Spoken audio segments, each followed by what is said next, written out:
Okay, I think I'm all ready to go here, but let's get, I'm not seeing my camcorder. I think that's probably because I powered it down, powered it back up. But let's see, there we go. That's a pretty good view. And then we're going to see my tidying up my wires a little bit, but they're still, yeah,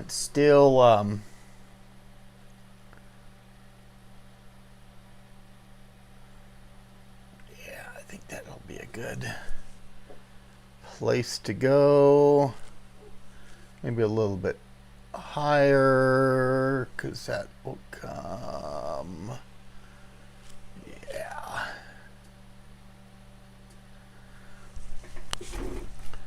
So how is everybody doing this morning? Let me get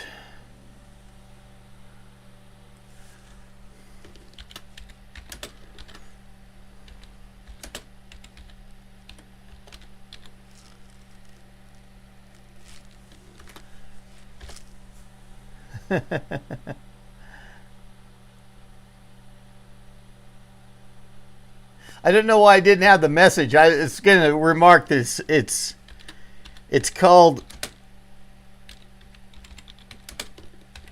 IPL under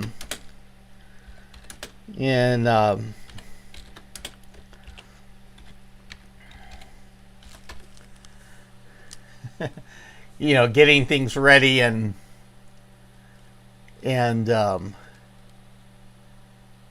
prepared it, or the initial program load.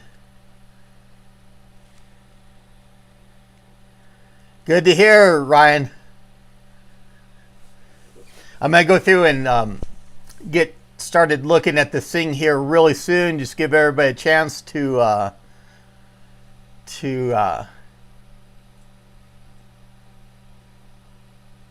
get connected. I did have that that preview going for about 15 minutes ahead of time,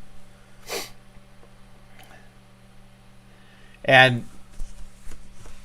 of course the top comment there was Mike's Mac Shack is he's tied up in work, so I'll have to watch it in replay, which is unfortunate.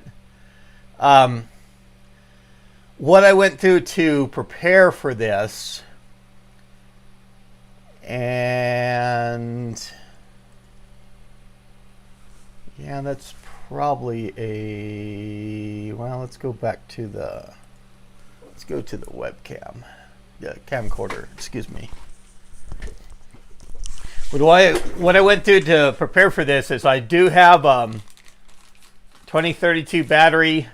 I don't know why I've got this electrical tape on here. I'll have to see how easy it is to get out of this Duracell packing. Then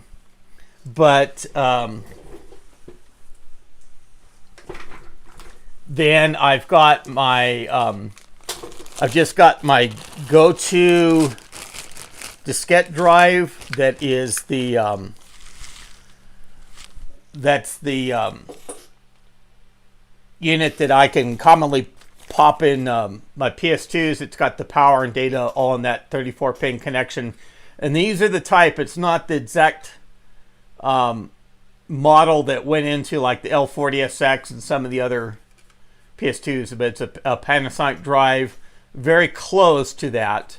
And it's got the shutter shield and everything else. This is the drive I pull out when I have to put a 34-pin diskette drive on a PS2 if the unit's not working, if the drive that's on the system isn't working.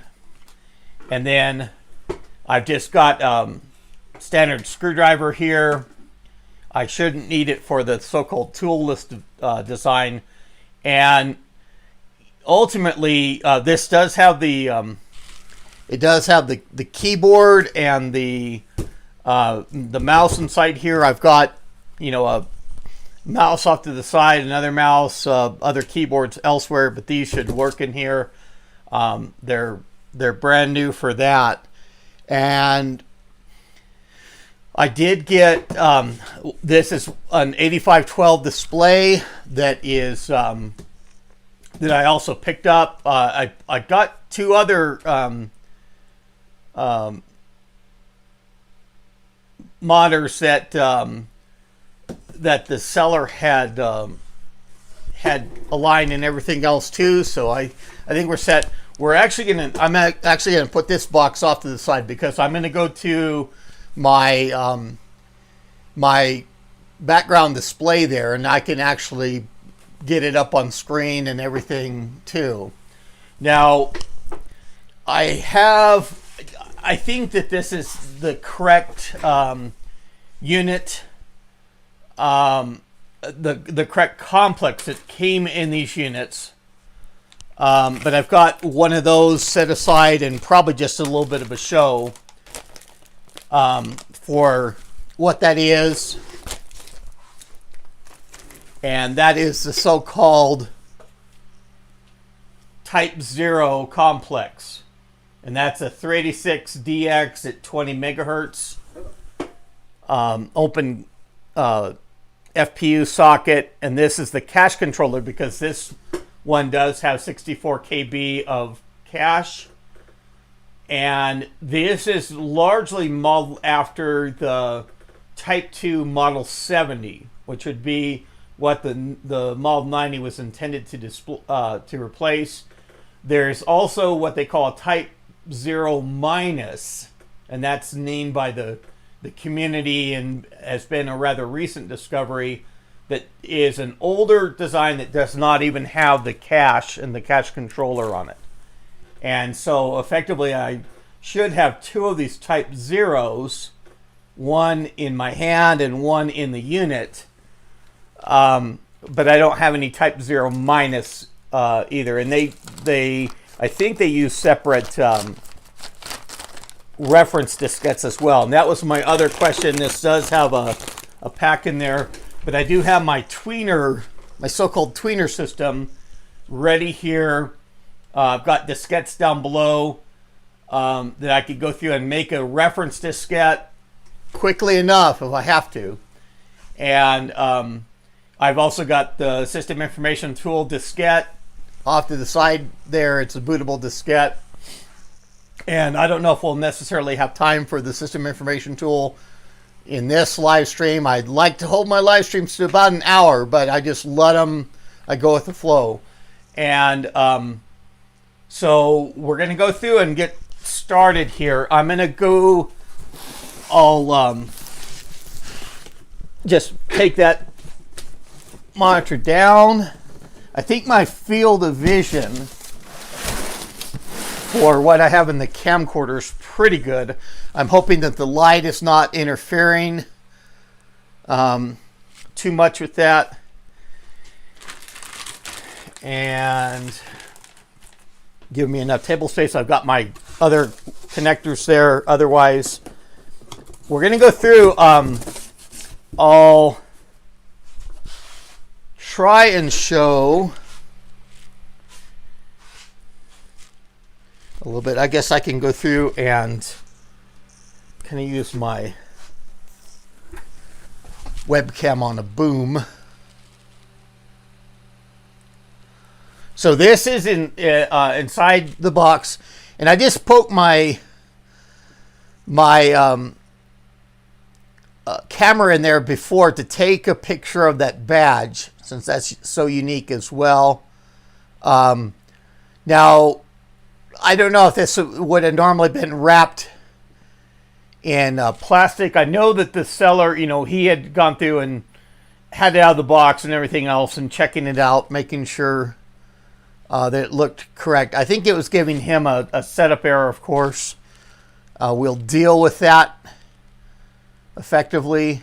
But then it's got the two side boxes, and that's what we'll pull out first. Kind of get those looked over and set up. And So back to the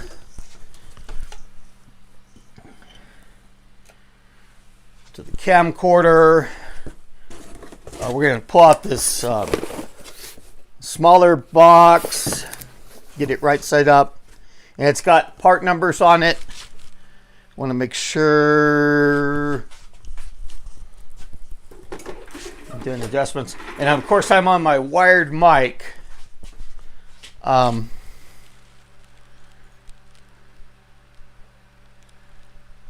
And what I might do, I'm going to be oscillating a little bit. If I try and grab that display,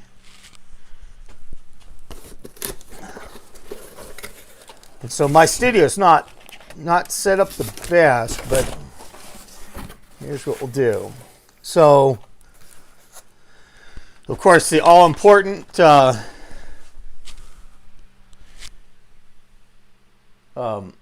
pack for the for this all original Model 90 XP 386, and I don't know if I've previously explained enough of the 402 nomenclature, and that's why this is called effectively a Type 0, although in reality that's not an IBM name.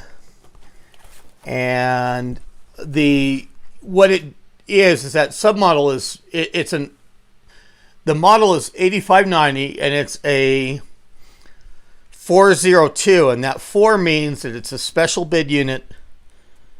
Means that IBM had a contract to go through and produce, a number of those machines for a company.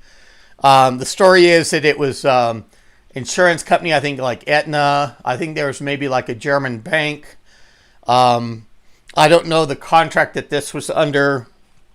There's the reference diskette, the XGA drivers, XGA device drivers.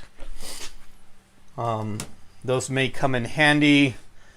But so the middle digit of 0 is not actually the 2 digits of the submodel are ignored in that case, because it doesn't have any encoding to mean like a processor or complex or anything like that, as would the other Model 90s effectively.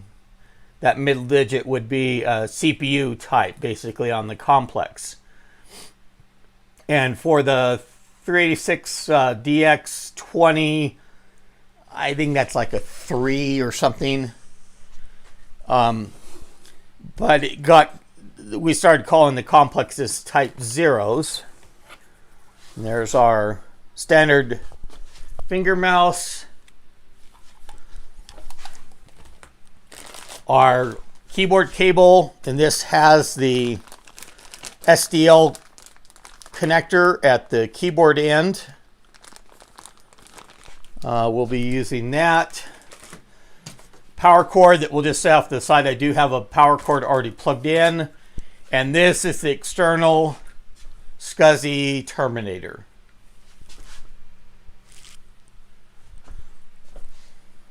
So we've got those items.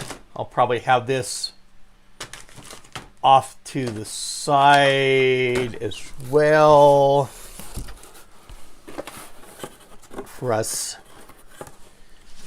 getting into the bigger box that's within this.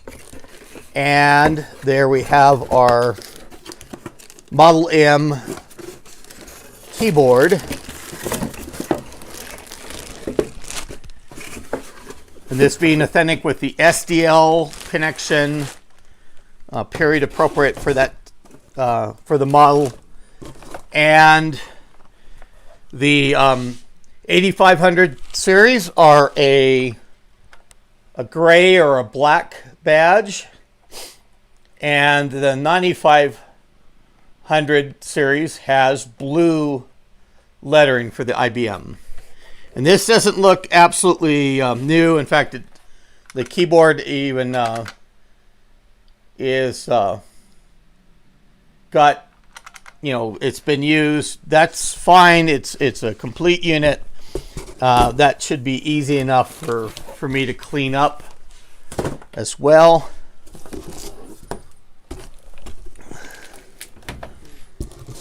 And as we go through and get ready for this, I'm trying not to skewer my bench too much. I've moved things around. I have that AS400 in the middle now. And let's just see. Well,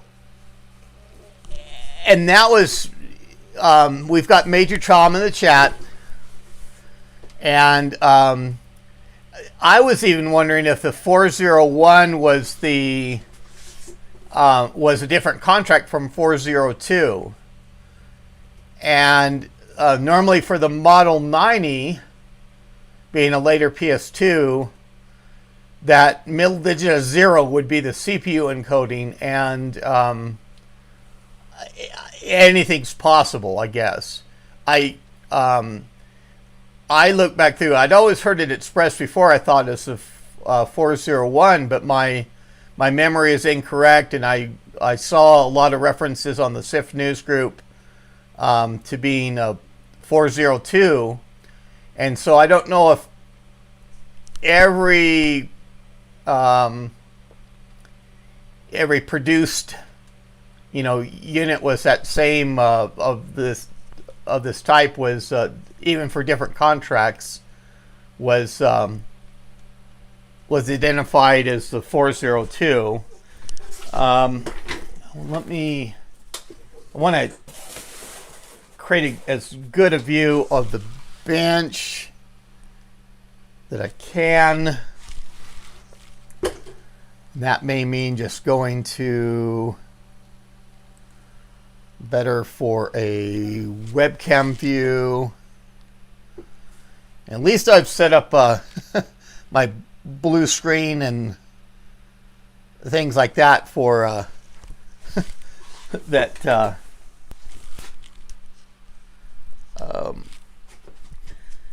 it's kind of a shield for all the clutter elsewhere.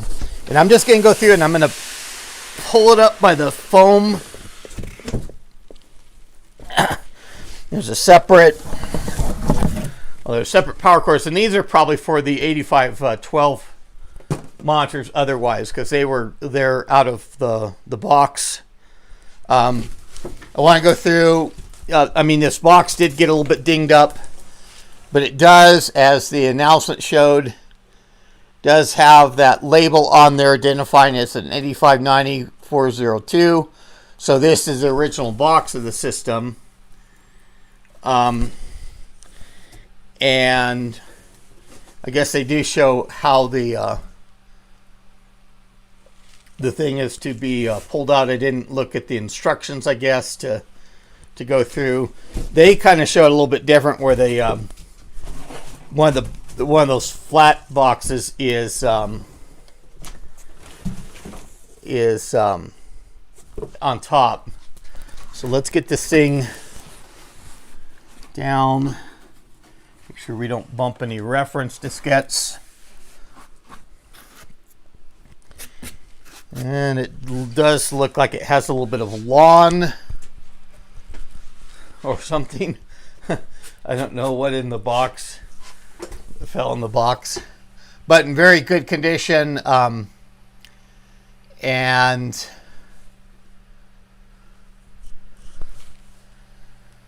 I'll pull those foam pieces off. Yes, indeed you did.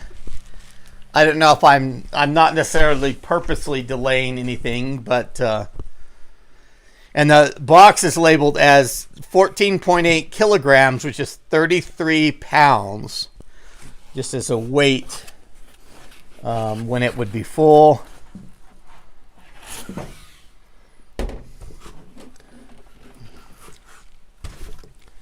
Pull these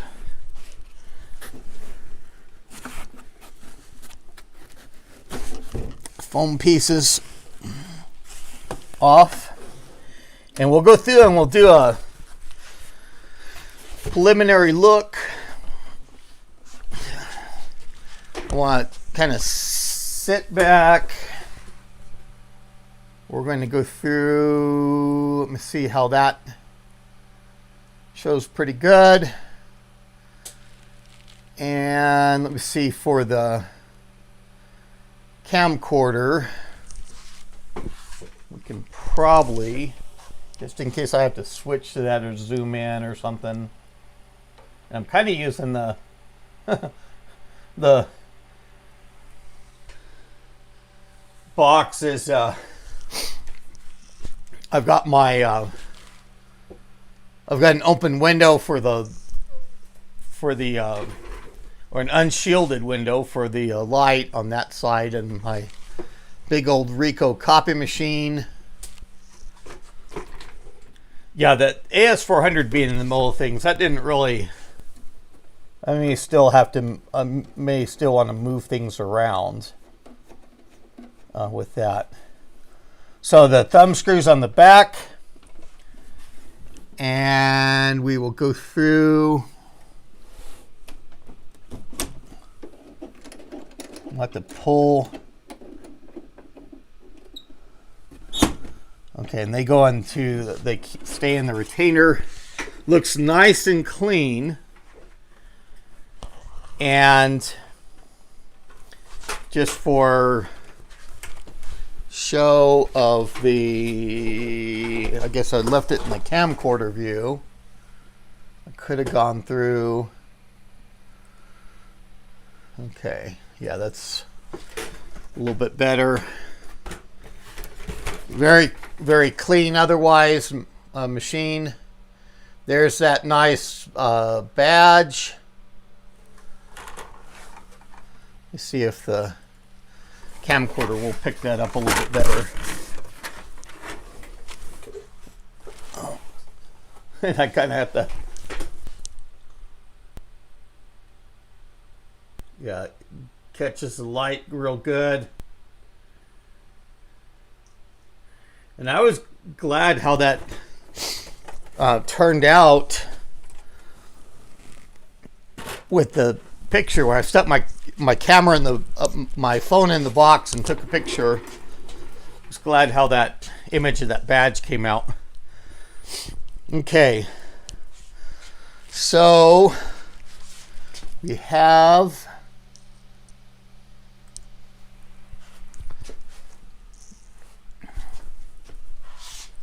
there's a view of the inside. One memory riser there. It does actually have a Spock controller. Nice tidy cable arrangement there.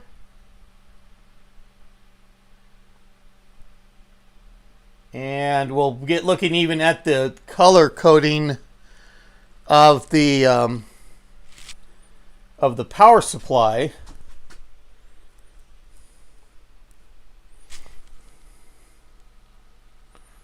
Just to kind of show some of the view there. It doesn't have, yeah, that works pretty good. Doesn't have a,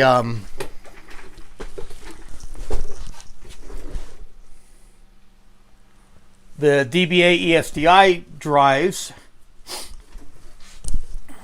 and I'm just trying to see if I'm making sure I've got good camera angles. And so I got, interesting that the SCSI cabling is very appropriate here for how it's laid out, and the ability to reach into some of the bays where it could be set up. And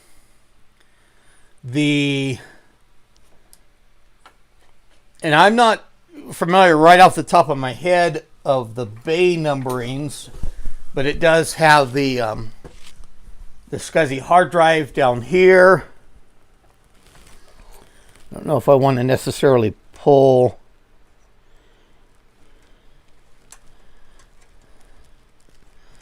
any of these shields to show. Looks like that one's not necessarily seated absolutely correctly either. The diskette drive looks very new. I'm hoping that'll work, but I do have that substitute in case I have to. And let's go through the I don't have any idea of the battery, or I don't think that this has been configured yet.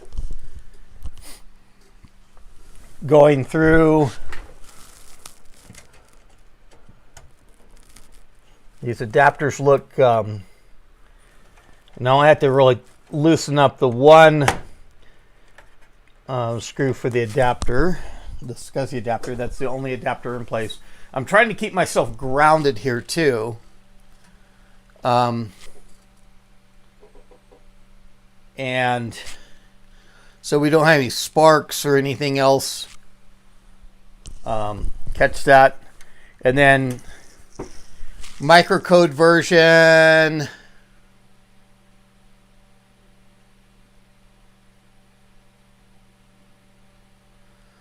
And I can check that on my SCSI level.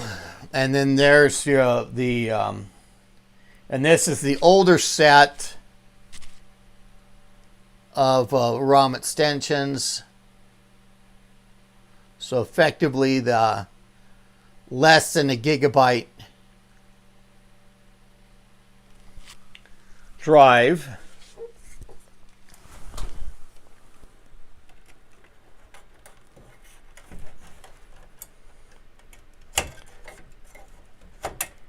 And I could go through and plug this in just for gaining the ground aspect.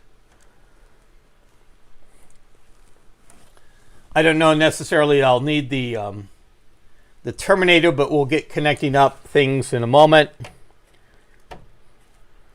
Pulling the complex latches very gently. Ooh.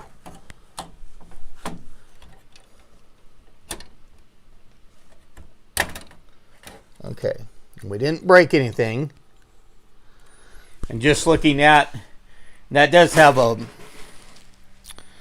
bodge wire on it, but the same effective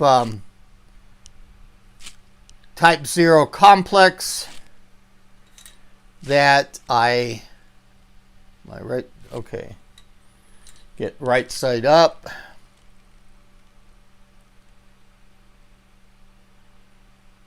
We're looking at the BIOS, but this is the same as my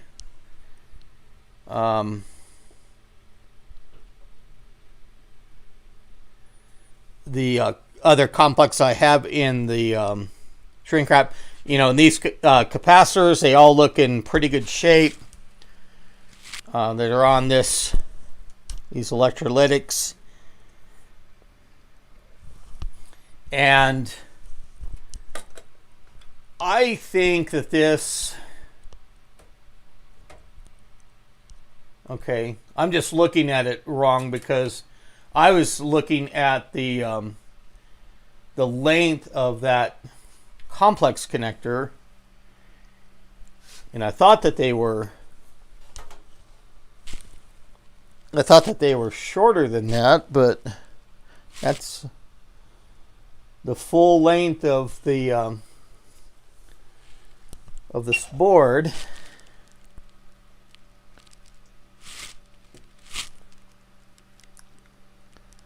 Yeah, get it good. And as I said, this has one memory riser, which is appropriate for the unit. I'm glad to see, and I'll have to see on what kind of SIMs are in there. I don't want to disturb that a whole bunch. Let's go through.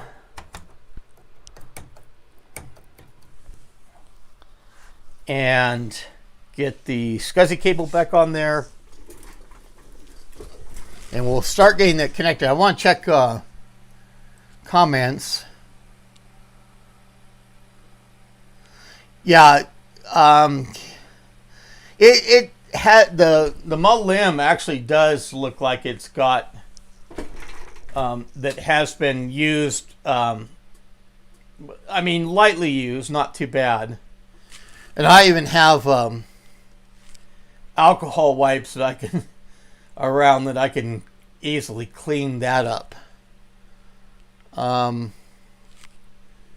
But it does look like it's been slightly used.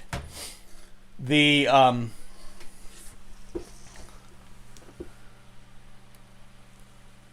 okay, the serial number and so the serial number is, and it's a plant 23, so it's type 8590 402. To make sure that I'm, in fact, let me switch back to my OBS so I'm a little bit more sure of what my live view is. And I realize I'm kind of off center there. And serial number type 8590-402, serial number 23-YG749. And that's that doesn't have as many digits after the it's got 5 fields after the plant number. And so I don't know if that's necessarily kind of denotes a rather low serial number.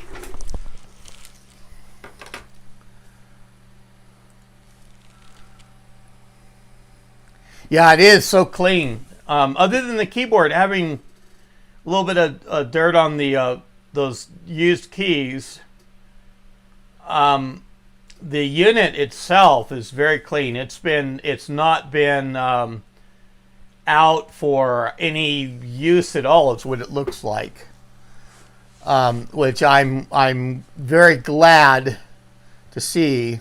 And yeah, Ryan, that is a that the badge is I wanted to get a photo of that right off the bat because that thing is that's kind of a very neat badge. Oh, okay, and yeah, that's from Major Tom actually. And where is the system made? And that's at 23 IBM plant code, and that being very common. Trying to read down through.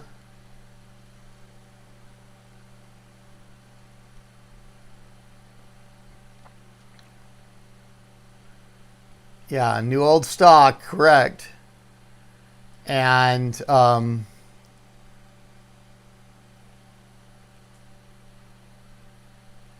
chassis already has additional hole in the far speaker area, so it can't be super early unit. And I don't know if you saw the, I knew that the power supply color coding wires was going to be one of the things that we wanted to look at with this as well. And so let me go through for a review of that again. And I'm going to switch to my OBS just to make sure that I'm in a good view. And power supply is made in Taiwan. And they have actually stickers over the top of the part numbers and things like that. And of course the front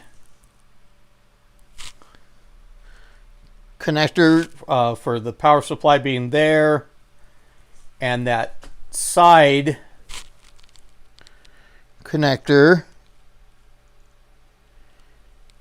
the color coding.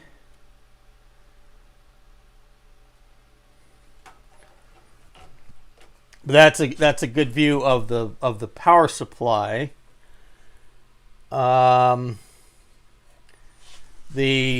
Okay, and we do have a December 17th, 1991.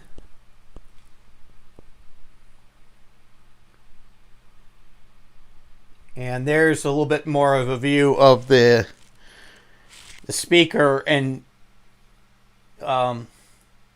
Major Tom's a lot more familiar with what that can normally mean for kind of the timeline of the machine.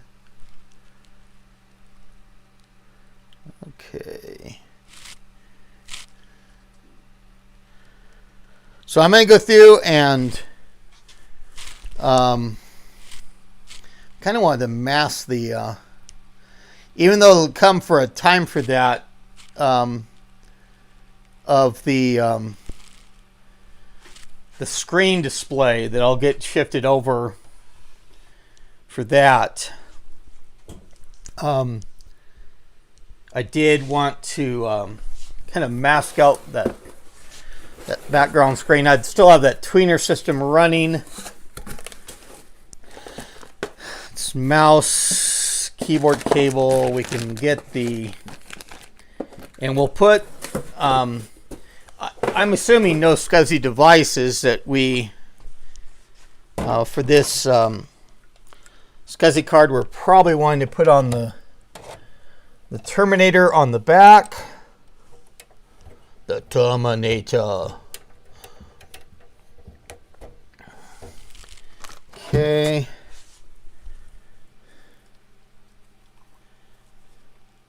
Interesting wrapping of the mouse.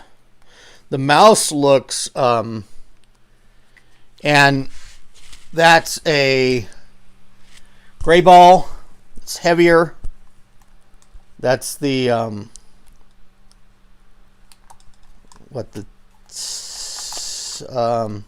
the better, and that does have looks okay. Yeah, so rollers. This has been used, which is no big deal either. And there's the metal roller. They do have that band of grime. And again, I've got alcohol and wipes and things like that too. The ball itself, that even almost looks like a rust spot for the dot that's on there. And that's actually on the seam. Well, I thought it was the seam of the rubber coating, but it's not. I don't know if that was just where it's that wipes away. Just where that ball was on contacting the metal roller or something maybe.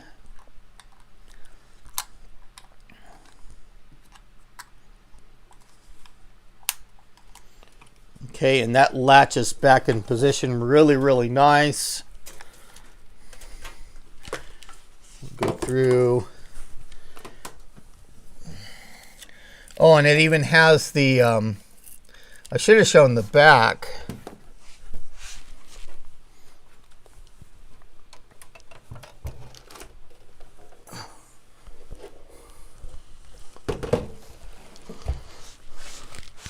So it does have the keys, llaves, on there, and nice. It does look very clean. Otherwise, very unused condition. Stored away. But we have our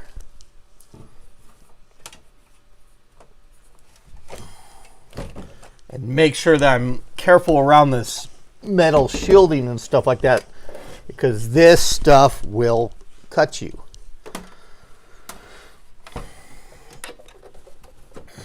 Okay. And pull the SDL keyboard cable out.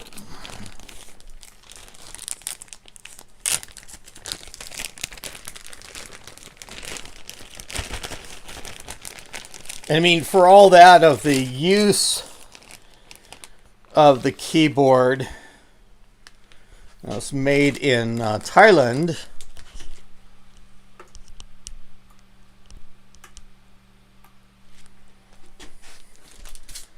The SDL cable looks brand new.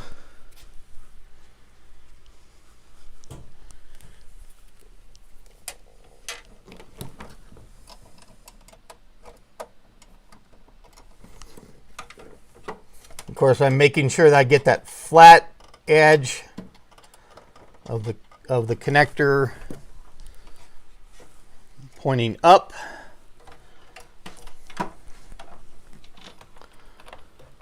And we'll go into the back of the keyboard. I'll start arranging things and moving things back as we get the other connections made. From here, I go for the connections that I already had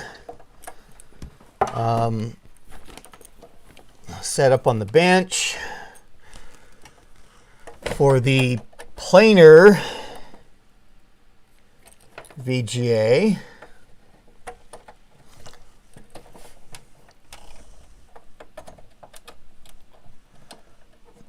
okay, I can probably tighten that down just to keep it retained.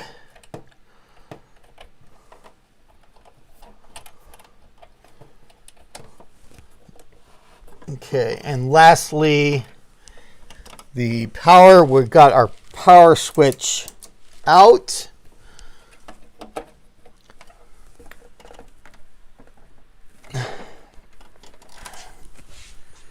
Okay. And so I'll go back so I can get the keyboard out front here. Get the mouse off to the side. I've got my quick reference.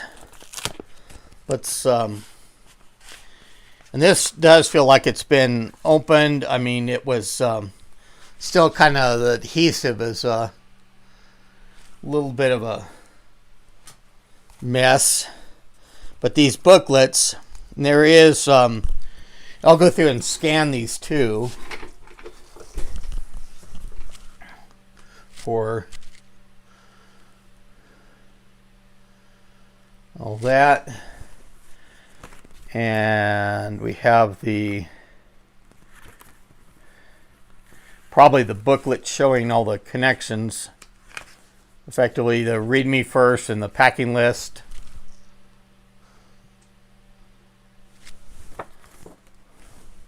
Just the process I just did.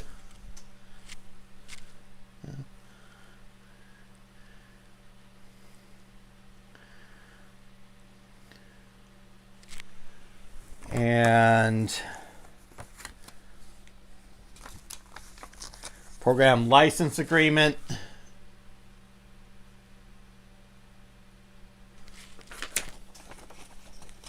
And, ooh, don't crinkle those up, David. Make sure that adhesive is not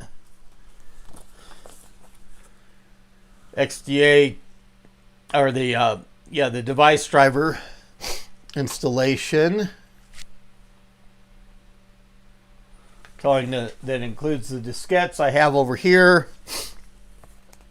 And there's more of this, the leaflet for that you would insert into the booklet with the binder holes. We'll keep that handy. And showing the system view. I have to make sure that I'm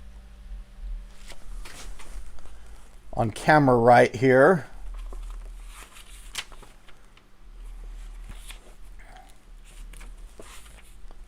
And this is, I meant to look at, I saw that flashing by before.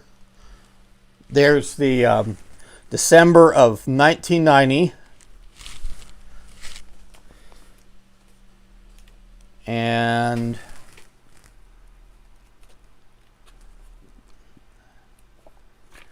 how to get started. Yeah, it shows that putting that terminator on the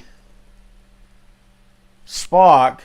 And so that's interesting in its own right. I mean, even we see for this Type 0, this special bid model, we don't see those DBA ESDI drives. At least it seems like it has a SCSI hard drive. So, and it talks about starting the computer. We'll go through this process in just a moment here. Oh, bump my camera, my webcam here. Okay.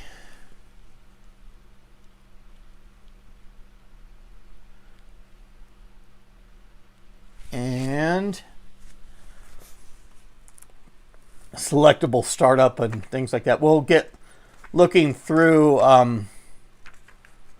this updating system programs. This is all really interesting. They show the inside. I need to get this manual scanned, and so it'll be easy to look through the pages for people to kind of research and look at this. It'd be interesting to compare this to a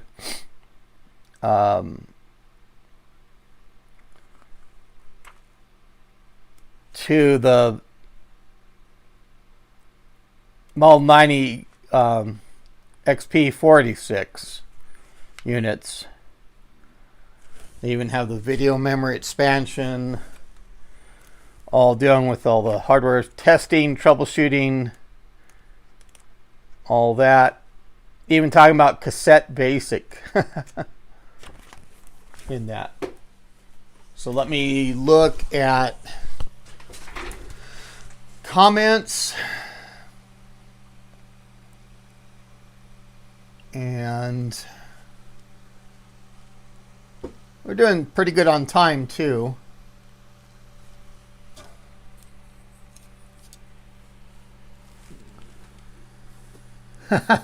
As William says, smoke test.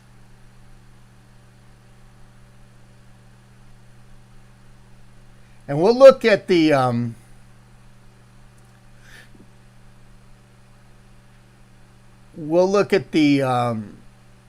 hard drive size and things like that as well.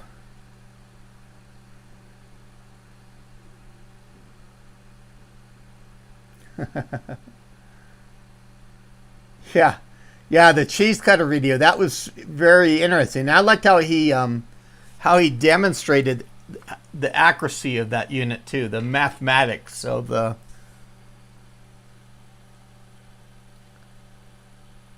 Yeah, correct. That the booklet is all the documentation inside, and it looks like it's been leafed through before, but that's fine. I can go through and scan it easily with my big machine off to the side here, but I think that we're ready to go through and as William says, smoke test this machine. And I want to go through. I'll probably pull or make adjustments to Okay. And okay, I have to go through and switch my inputs.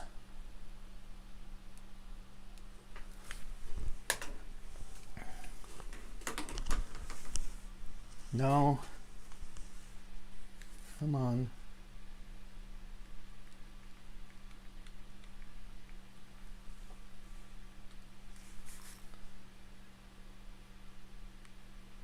Okay, that's what I want to see. I want to see effectively no signal, VGA. Okay, and let's go through.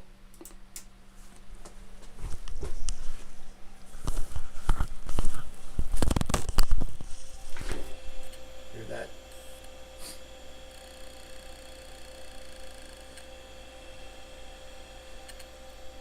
And we're going to go through. I do have this probably on 16 by 9.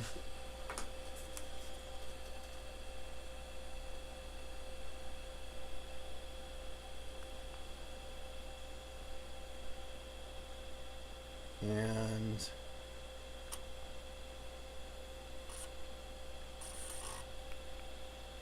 which is probably fine for the XGA.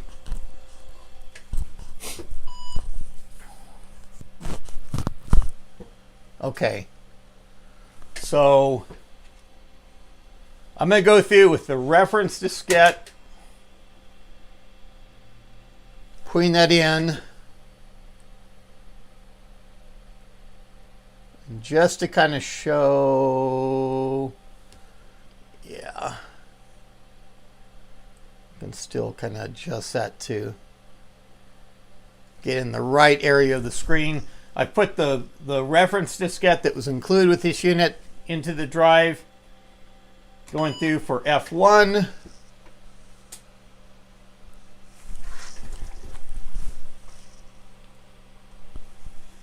And it is happy with that.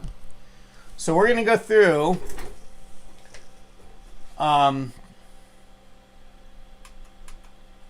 Let's look at the, let's go through for set features here first. I'm interested in date and time and things like that.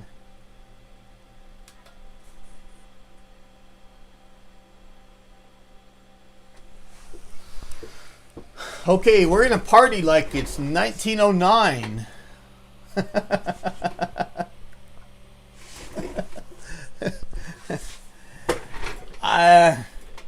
That's a little bit surprising.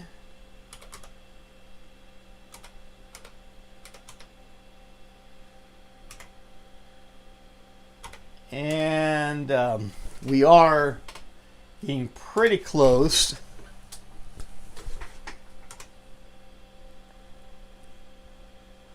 Okay. And I think the startup sequence is going to be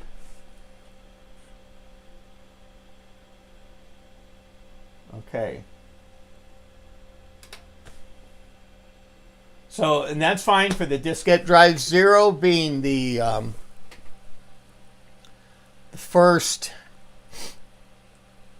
selection there.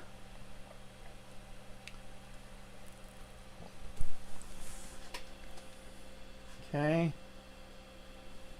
And we can go through and save that. We didn't make any changes effectively. Okay. Okay. And it's interesting that I thought kind of almost like that was a boot diskette for me effectively. And F3. So let's look through for the revision levels.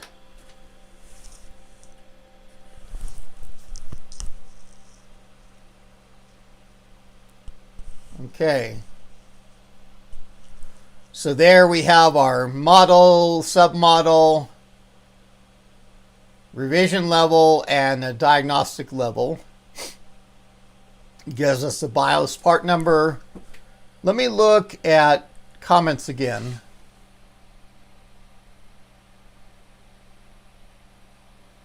Yeah, and I don't know when that battery was put in. I was prepared with another battery, fresh battery, and I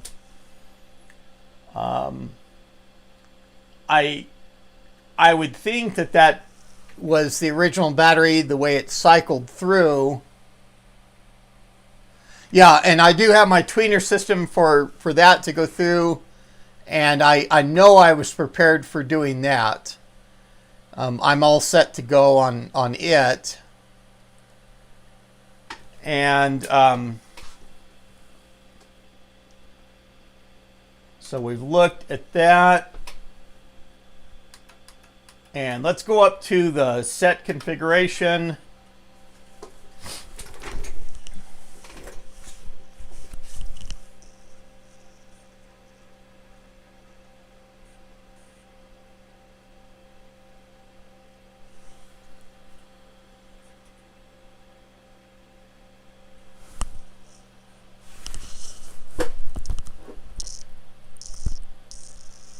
Okay, and we'll go through and view the configuration. So, as we saw, it boot up 8 megabyte of memory. The diskette drive, at least, is in good working order, not having been used a whole bunch.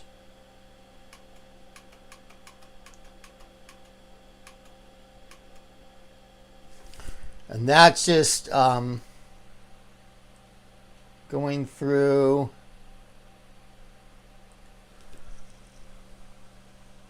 and all.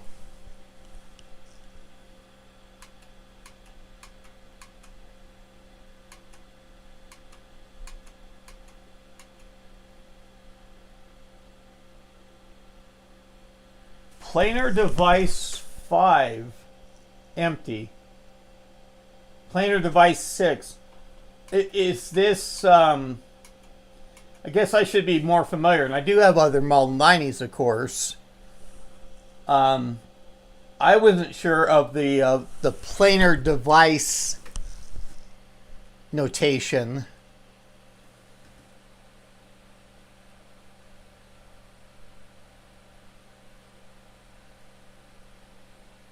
Yeah, and I can go through and I'll capture the ROM BIOS and all that as well, just to be certain. And I didn't look what I can do.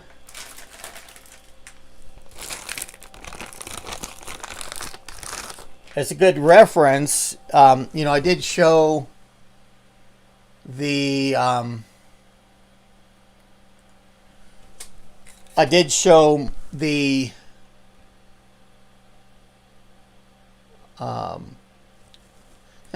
get my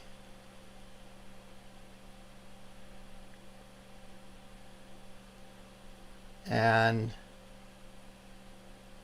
if I can get it to focus, probably moving around too much.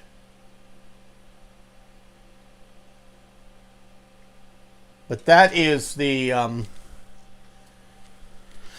that's what I have on the Type 0 that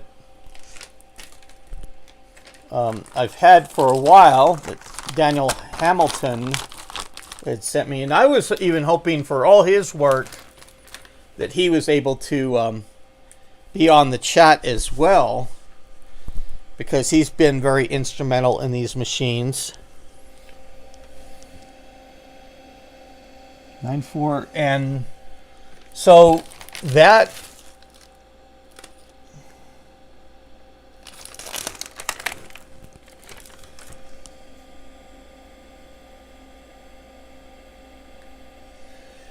fully matches what I have for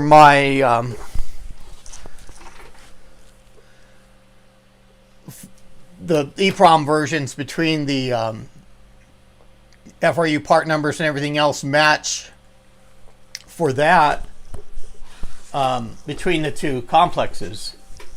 So that'll be real easy for me to capture that.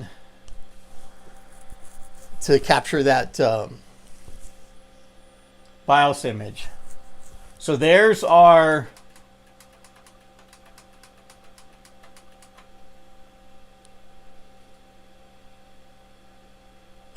viewing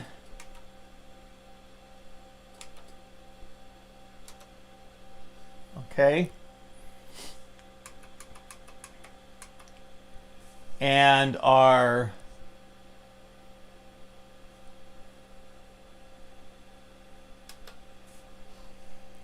let's take a look at the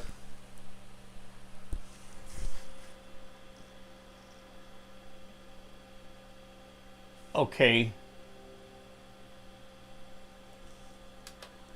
And is it, I'm not sure that write protected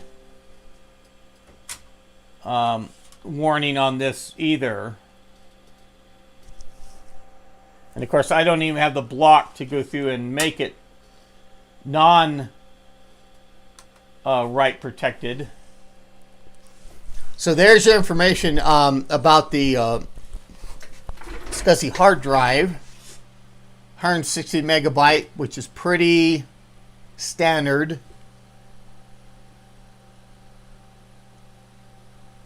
Yeah, as long as that makes sense to you, Tom, because you know, and you've got the most experience there.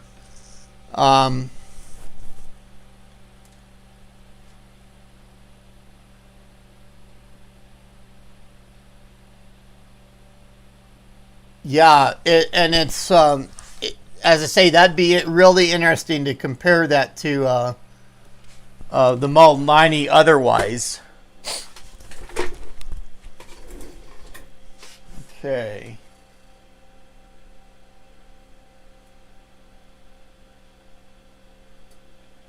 And I'm not sure what the yeah, we don't want to really necessarily change anything. Memory map. And that just has that one page of information. Okay. And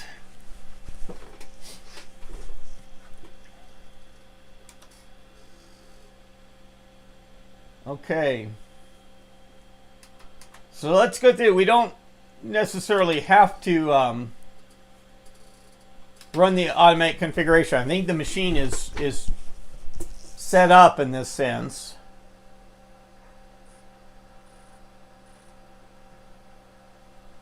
Okay. And I don't know what that write protection thing is. I mean, I'm not able to take the diskette out of a write protected state anyway, and I don't necessarily want to. So let's go through. We're going to eject the diskette.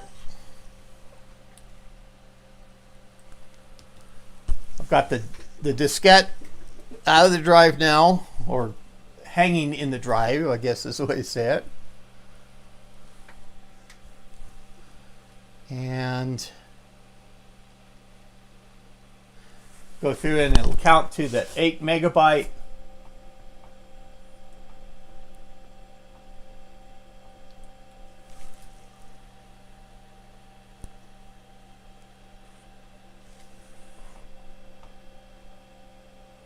And we will see what is on that hard drive, how this thing is.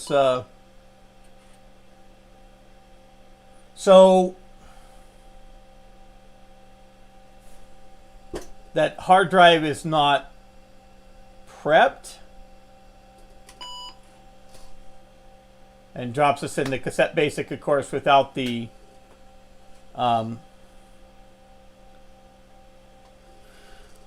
reference diskette in there. So that drive looks like it's not set up. I mean, no operating system installed or anything like that. what I want to try, and I'll have to determine, we're just a little bit over an hour of active content. By no means do I want to cut this short or anything else. I'm going to put my SIT diskette in the drive, and it is bootable. Or that one should be bootable.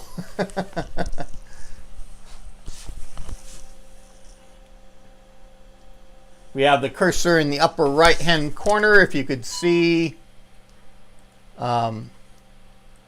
without my picture being in the way. Okay. And of course, no autoexec.bat for this diskette. So it prompts me for time and date. And this is the one that I have all the programs on and things like that. It's been a working copy. Of course, that latest version of the system information tool is the SIT-C.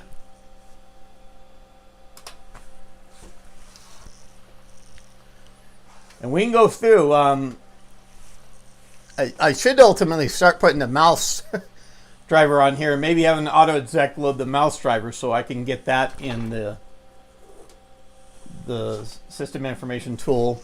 And we see a very familiar name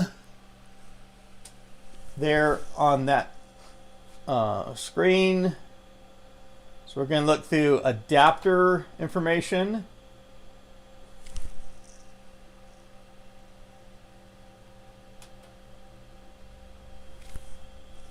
And I just have to make sure that I'm not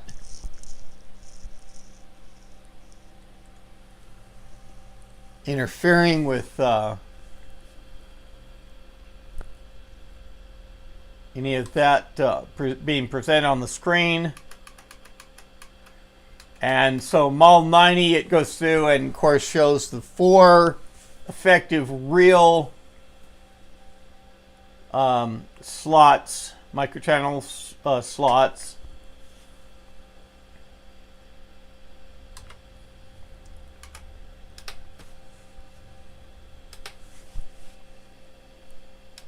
Okay.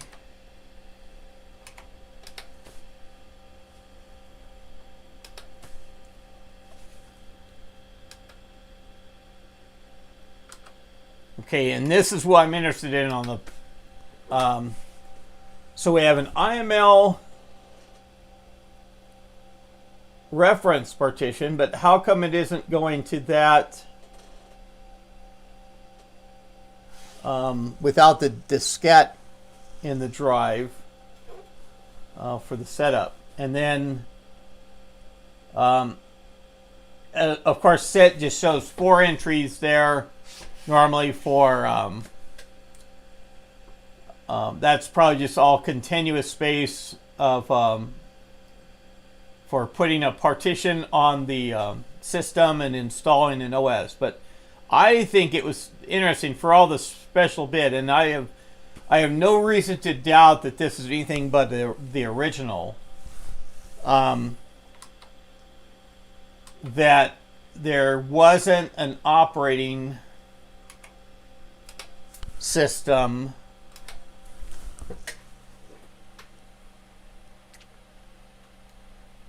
on the drive, and of course that's just the information of how I've got it branded for my diskette.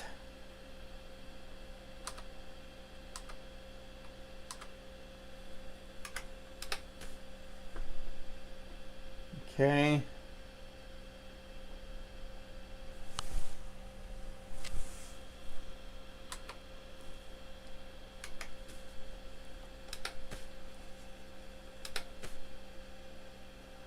Okay, not supported for showing what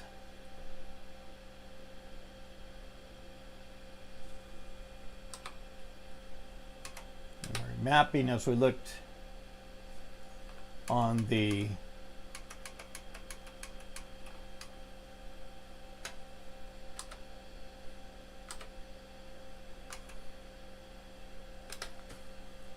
okay. So let me flip over to the, I'll read further comments.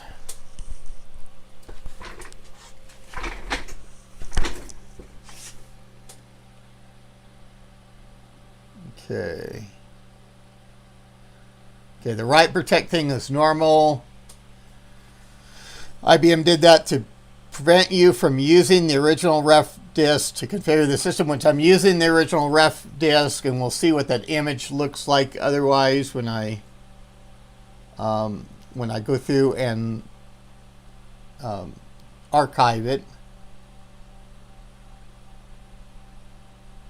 Yeah, back when it wasn't able. It's not like they had an Ardent tool running back in the day, and that PBBS from IBM maybe wasn't accessible. And from what I saw, that's what my question was: is why is that IML partition there when it won't go through and boot from it? It won't go through and access it. And that might be the thought of going through and seeing what image is on there.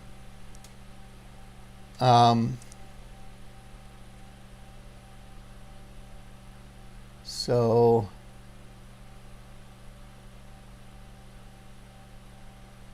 yeah, bid order for a big company that had no token ring card.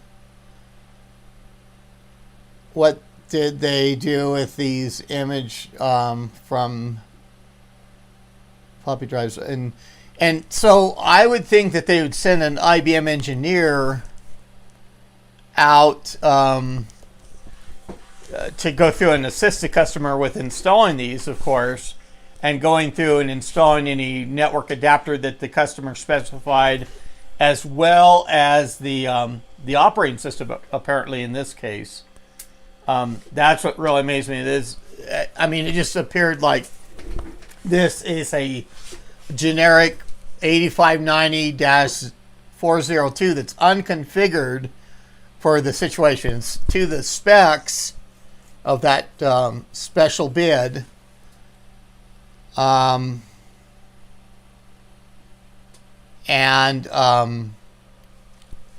know, they would go through from there and install the OS, the IBM engineer, when they went through in the field.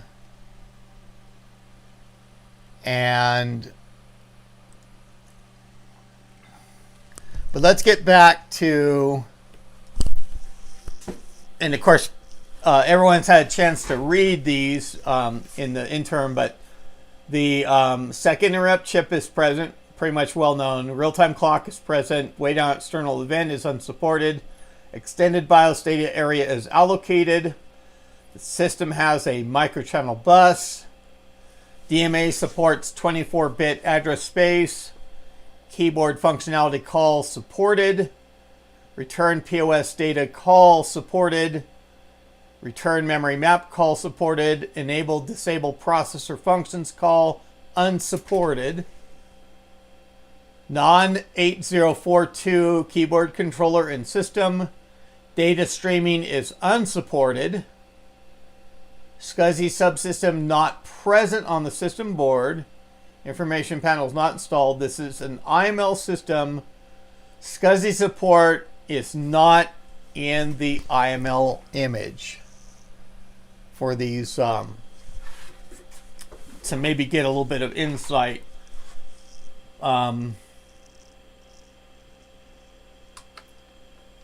Okay, and we don't have a mouse driver installed, even though I've got a mouse connected.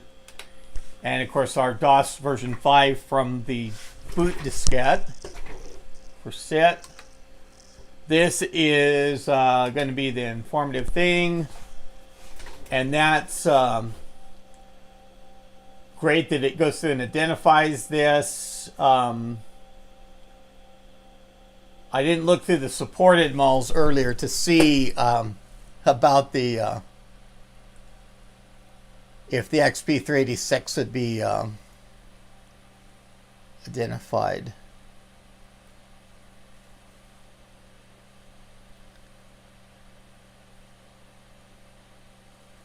Yeah, and depending, you didn't specify what particular model you had that has that 46 SLC, although that should be the later PS2 models that have that encoding. And with the later PS2s, if you have that 4 in the submodel for that sticker that's on the unit, that means a special bid unit. And yeah, and there's both the 8556 and the 9556, but those are the later PS2s that had that encoding, that that leading 4 in the submodel being a special bid unit. If that 4 is not present, it is not a special bid. So just to kind of clear that up with the encoding. And of course for the 46, being that SLC, whether it's clock doubled or clock tripled, would have the appropriate, the middle digit would be the CPU encoding. So we've seen this identified really correctly here, and that BIOS ROM date of the 14th of September 1990. And so maybe that's why with the unconfigured system we saw that initially, even though the date was 1909 for the year, but we saw it revert to kind of the BIOS date effectively, and then maybe that real-time clock rolled over or something else, or who knows what. It might be interesting to check the battery voltage sometime on this to see what it would show. And there's our just the number of parallel ports and number of serial ports. SCSI information, SCSI controller, slot 1. And I'm just trying to see if my picture's obscuring any information on the screen. Okay.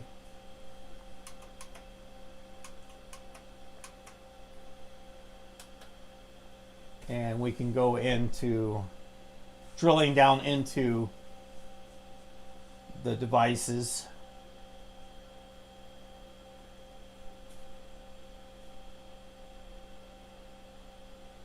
And it's set up for the SCSI ID of 6.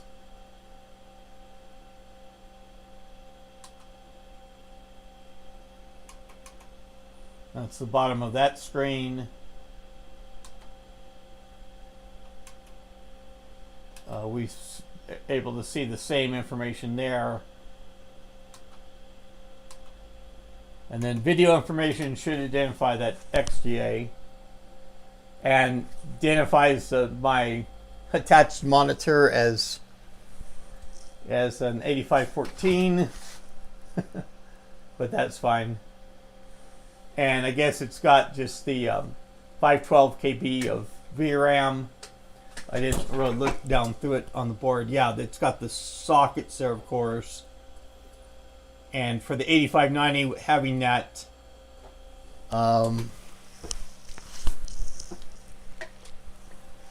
having the I think it's soldered in for the,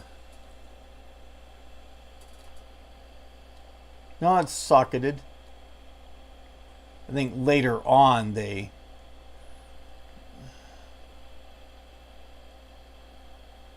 my camera's not focusing on that very well with the bracket. It's seeing the bracket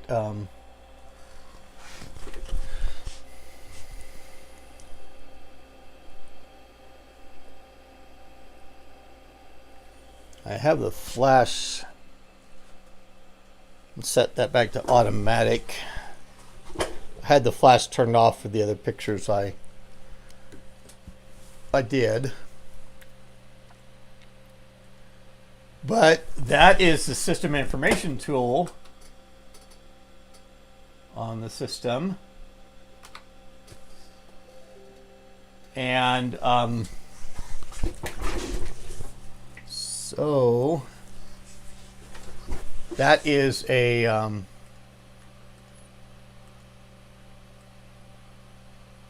get the right thing, and I want to get on the screen. Okay, so that is you know, I could go through and I could put the cover on the system just as a final step here, making sure that of that diskette drive lever. And I'll go through and I can, yep, I think I bumped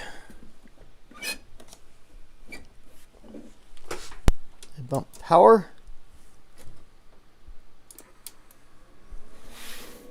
I'll get that to boot up again.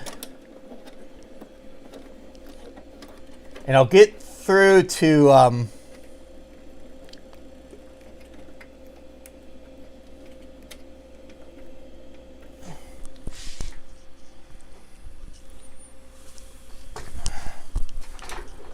get that reference diskette imaged. And let me get back to the comments here. Not receiving enough video. I'm getting a YouTube warning now.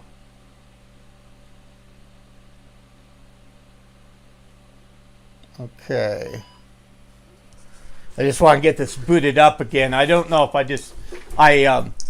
when I lowered the case cover, I felt a little bit of a spark. I've got,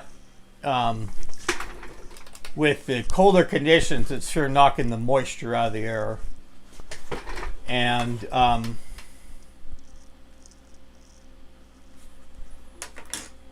so, and I'll go through an image.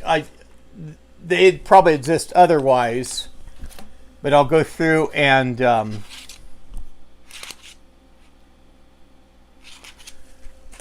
to get everything else imaged otherwise, and that reference diskette, and I need to go through and I'll make a picture of that too, but I can go through right now and get the image of that.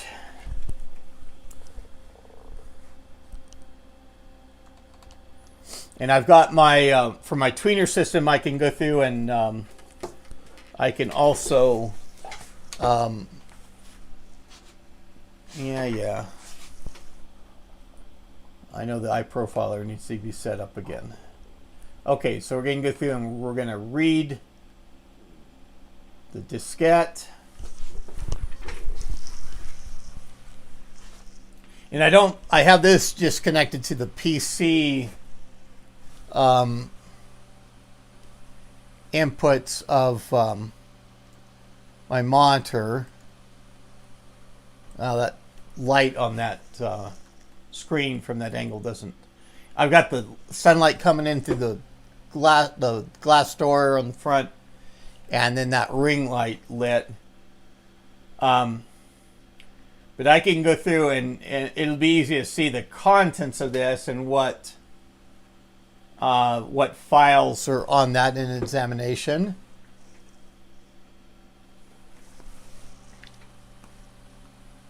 Okay, I'm just going through and reading that reference diskette.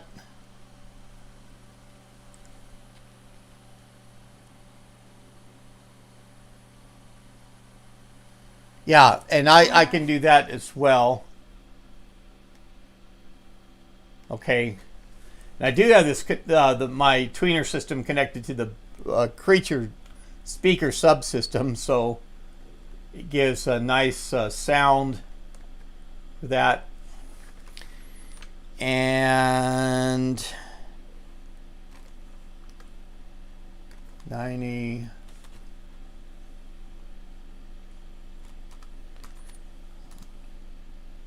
H6 ref disk. We just go ahead and give it a big long name, and I will go through and my FileZilla for this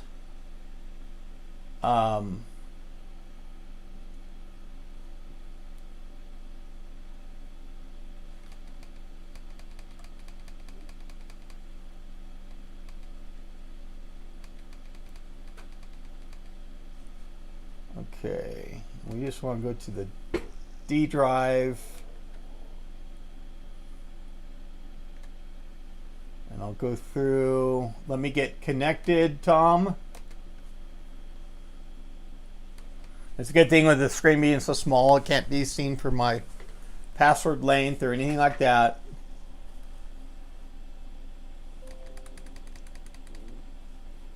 And oh, and I did that as a compressed. Let me do, and of course you can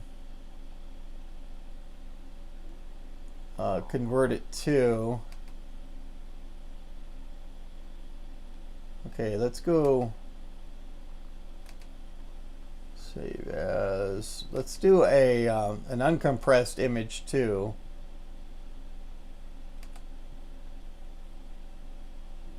Okay. And I'm not sure if I'll have to go through and refresh.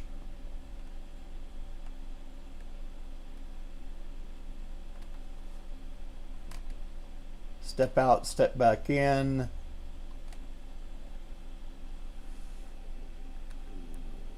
Okay. And there's the uncompressed image. I'll get that over to you as well.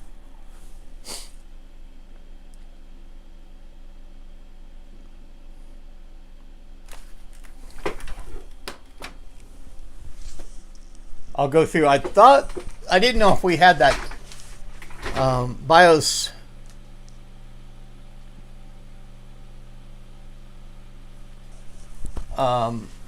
yeah, I know you can convert it within the WinImage program itself. You can convert between the saved copies. I just thought it'd be good to get you two images right off the bat. And I didn't know if and we'll compare that. I was on the so what we have up of the 25 September 1990 version 1, and I think that's what exactly that I imaged over to you, and I'll go through and I'll make a backup copy of that too. But at least we've got that saved away. And then I didn't know if people needed links for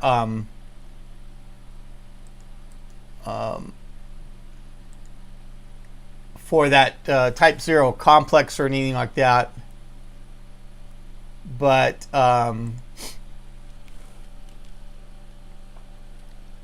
well, thank you for saying that you like the the channel. That's great. I've been getting some great feedback, and it might even be so. Of course, Major Tom's site. We want to provide that because you can get information on these type 0, this type 0 complex, and the information. And I'm sure Major Tom to yeah, don't forget to subscribe, to like the stream, and especially subscribe to my channel. I do appreciate viewers, but I like subscribed viewers even better, because and I'll have to look at the stats for this. I know I had some good viewership and everything else, and yeah, as of and this has been over the last couple hours. It was since I've got a subscriber notice, but I'm right at 795 subscribers right now, and so that's almost, and that's just 4 shy of 200.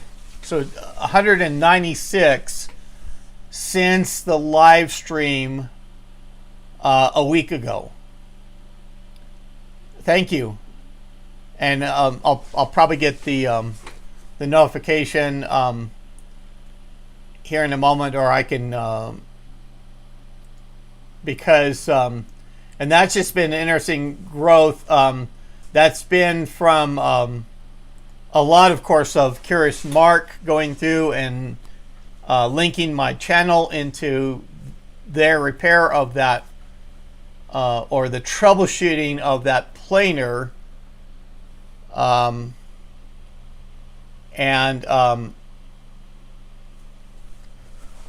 that they've had. Kind of curious. I think that's probably a wrap up of the troubleshooting angle that they did, but I'm looking forward to them using that channel adapter too, because a lot of my post of the last week or more have been on the IBM mainframe and mini group on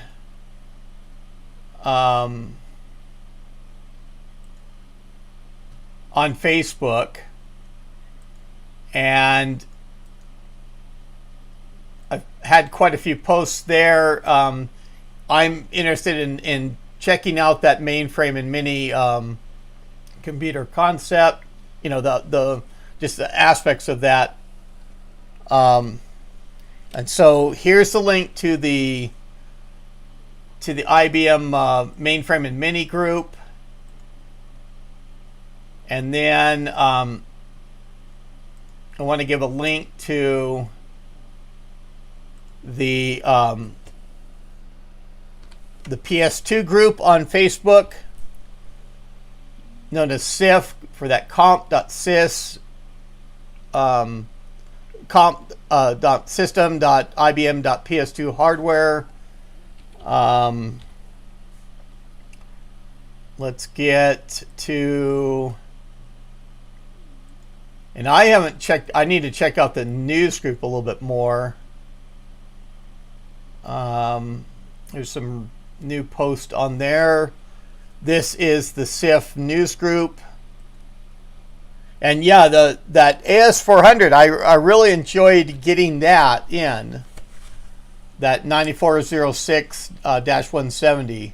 It's going to be a great unit, and I plan a lot of, in fact, I've got books and everything else off to the side disk that I need to go through and scan here in the next week or two, and going through and loading some programs and going back to some of the content of the channel dealing with the mid-range aspect of the AS400 and being able to capture the output to the doing display capture of the screen, and so that will be a real nice thing to have there, and so I think I've gone through and done a lot of the relevant links. The Model 25 and 30 group on Facebook probably needs a little bit of love. It's been rather inactive for a time, And this is the link to it, the alias linked. I don't know why I got the and then lastly, let's go back, and I do have effectively my group on Facebook that really is angled towards the development of the channel, or posting information about the channel. People are welcome to go through and post on there about content relating to the channel, to give me feedback and even suggestions or whatever else. I want to keep it focused to just the notion of the channel, of course, though. And I don't need to go through. The one item that I can do,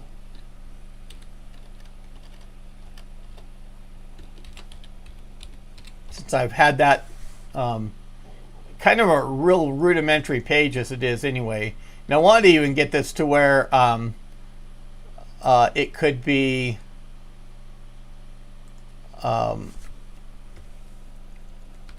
viewable with older systems, but there's my links address, and that's just the market, though. The MAL 95s have been on eBay and things like that. And that's just a trend. It's not just confined to the PS2s. It's for other models out there. And when I did, and this wasn't on eBay, this is a marketplace, and the seller had contacted the group. I mean, he's a friend anyway, but he was talking about valuation of this particular system, this 8590-402, and I was even hoping to see him pop in on the chat or whatever. And later on, he did advertise it up. He was getting input, of course, of even up to several $1,000s for the model's uniqueness. And I saw the opportunity. I went through and I covered it. So, but give me just a moment here.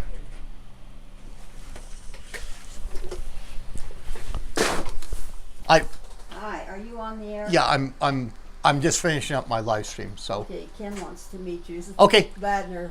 Okay, give me just a moment. I'm going to wrap things up.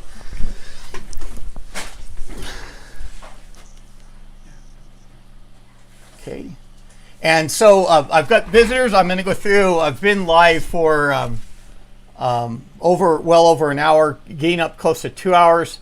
I'm going to go through and wrap up the stream at this point. And I appreciate all the feedback and views and input in the chat as we've had for going over this system. So this is IBM Museum. That's all I have for now. Thank you. I'm going to do a follow-up message as well. Okay, actually make sure I'm out of